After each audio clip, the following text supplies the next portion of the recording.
Hi there and welcome. These are your handover videos for your Elddis Crusader Mistral. So, starting off at the front, got two 6kg propane gas bottles with a gas hose connected onto this regulator just here. Make sure that's in the correct position as well for the valve. Once both sides are firmly connected, twist the gas in the positive direction and that will begin to feed it through. 2 points either side and 2 points at the back. You have your inserts for your legs. You can either use the leg winder that comes with the caravan or buy yourself a 19mm drill bit and a power drill to make it that bit quicker. Coming around this side, you've got your flue. Your flue is used to get clean air in and out of your boiler. Don't have to do anything with this except make sure it's nice and clean.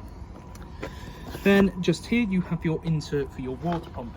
Water pump connects into here, and then you'll have the strainer that sits at the bottom of the pump. Make sure that sits at the bottom of the water barrel full of clean water. You can also shut that down a touch and it will lock into place. Next to it you've got your battery locker. That's where your battery would sit. And then just next to it, you have your insert for your mains.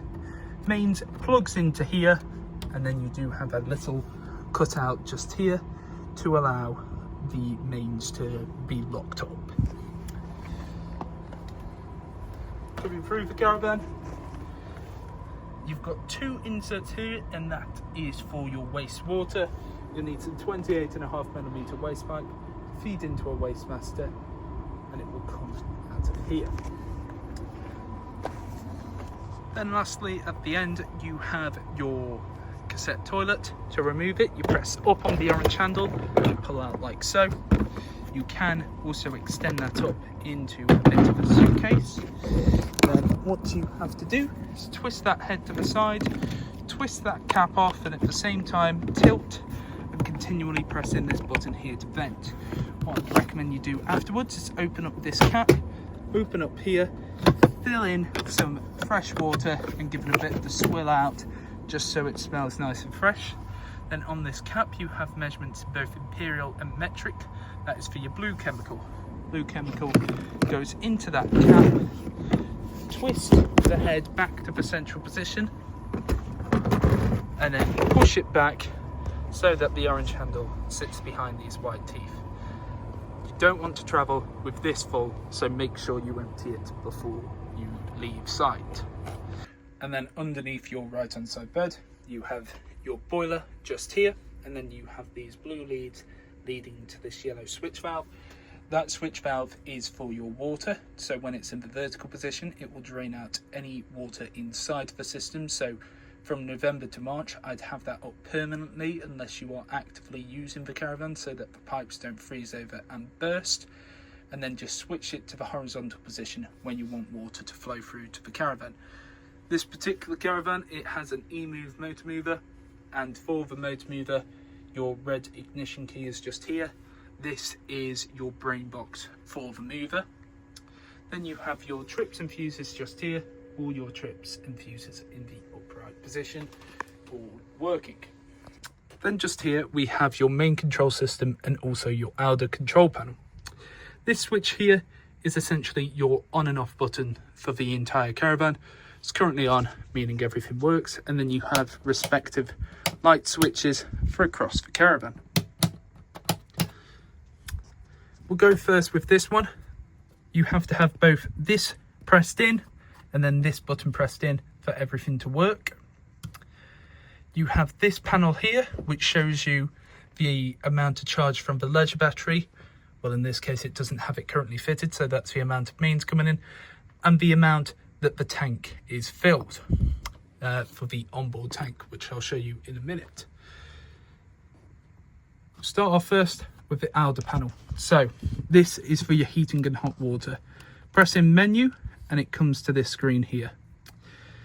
The top one is for the internal temperature of the caravan that you would like.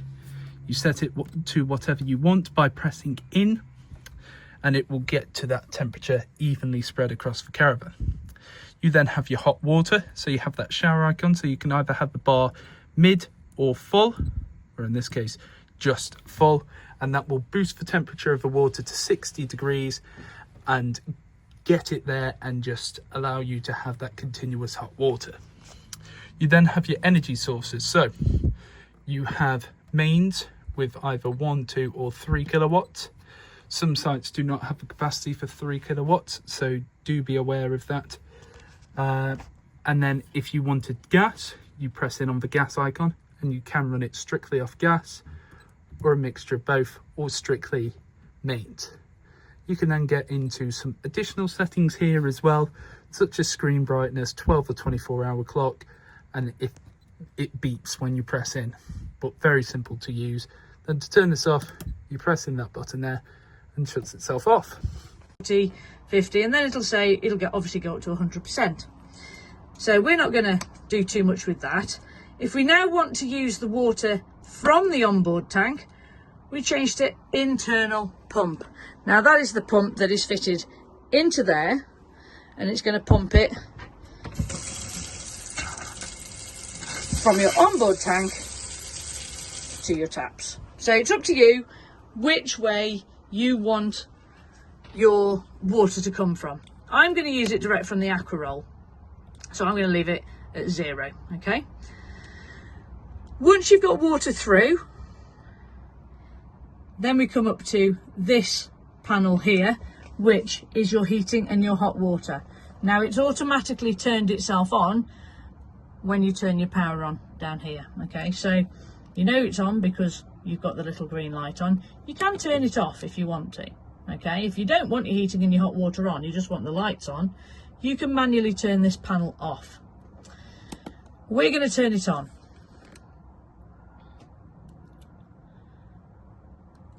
So it's showing we've got mains plugged in. It's currently 25 degrees in here because I've had the heating on today. We've got the pump in situ to pump the heating fluid round. Okay, so we press menu and you can go up to 30 degrees on your heating or down to 5 degrees. It's all touchscreen from now on. Let's turn everything off for a second. So this is how you'll probably find it. Okay, so I'm going to set the heating to 28.5 degrees. Okay, the next one down is water. Now currently, because it's not green, the water is off. So to turn your water on, press it once. That will heat the room and the water at the same pace. It's a little bit of a slower heat up. If you want to boost the water over your heating, like an immersion heater, fully fill that triangle. The heating will now get up to temperature, and then once it is, it'll knock it back down to the middle section, and it'll kick your heating back in. Okay, I'm going to boost it. In fact, no, I'm not. I'm going to put it all on because it's warm enough in here. How do we want to heat it? 1 kilowatt of mains, 2 kilowatts of mains. You can use 3 kilowatts of mains, but most sites will only allow you enough power for 2 kilowatts of mains, and 2 kilowatts is perfectly fine. If you have a power cut or you've got no mains plugged in, you can use it on gas and it will light itself. If you want a bit more of a rapid heat up, you can use it with the gas. Okay, so 1 kilowatt and gas, 2 kilowatts and gas. Okay, I'm just going to leave it on 2 kilowatts of mains. I'm not going to use the gas too much. Okay, so leave that as it is, about half an hour, 40 minutes, and everything should be fully up to temperature. Then just here, you have a choice for what you can use for the water. So you have the pump button just here. It's currently in the central position, meaning that it will be running the water from an aqua roll that you would have set up. If you want to fill the onboard tank, you press down, and that will begin to use the external water to fill the tank. Then you will see here the level will begin to come up. You want it at whatever level you can have it at, and then to use the water inside it, you press up on this button here. So central position uses it directly from the aqua roll. This button here will fill the onboard tank. This button here will use the water inside the onboard tank. Then for the onboard tank itself, it is underneath this bed just here. You can access and see inside the tank by opening this up, and you can see inside there's just a little bit of water left. Then you make that nice and tight, and then you have this blue valve just here. I don't know if it will pick it up on the camera, but it just says open. That means that it is draining off the onboard tank. When you want to fill it up, you have to switch that over to the close position, and that will allow you to have the water inside the tank from the Acro be taken into this tank. So what you would do to get it in, make sure your water pump is plugged in and your yellow switch valves underneath your right hand side seat are in the correct position, and then use the external setting on your water pump, and that will push it through.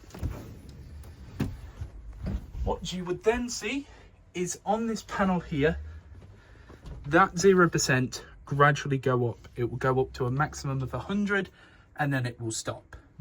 And then when you want to use it, flick it over to internal. Then you have your hob and grill and oven operation. For this, it's a case press in on the dial, twist it to the side, and press in the igniter. So press in, twist to the side. Can't do it with one hand, but I'll show you what it looks like when they're all lit. Make sure the gas is on first outside as well. Nice blue clean continuous flames. Flick them off to the central position again for the grill, and again you can see both sides nice and lit. And finally the oven, and you can see the oven nice and lit there as well. And there you can see oven nice and lit. Turn that off. Only other real thing to note, do not shut lid when burners are light, and make sure they're all cold to the touch as well before you shut it. Then lastly we have your fridge operation. To turn it on, you press and hold on this button here, and then to choose whatever sauce you just press in. So if I want mains, press in, and you can see the mains is now on. For gas, you press it in, and you will gradually begin to hear the gas tick in. Once the gas has stopped ticking, that means that it's nice and lit on gas. The only other source is for when you are hooked up with your 13-pin electric. However, I'm going to press it to show you what it looks like when there's a hazard. Flashes up and beeps at you. So if it begins to do that, you know there's something wrong. Then you've got temperature here, 1 to 5, 5 being the one that's going to chill it the quickest, 1 being the one that's going to chill it the slowest. Lights on when the fridge is on, and to turn it off, press and hold in here and turns itself off.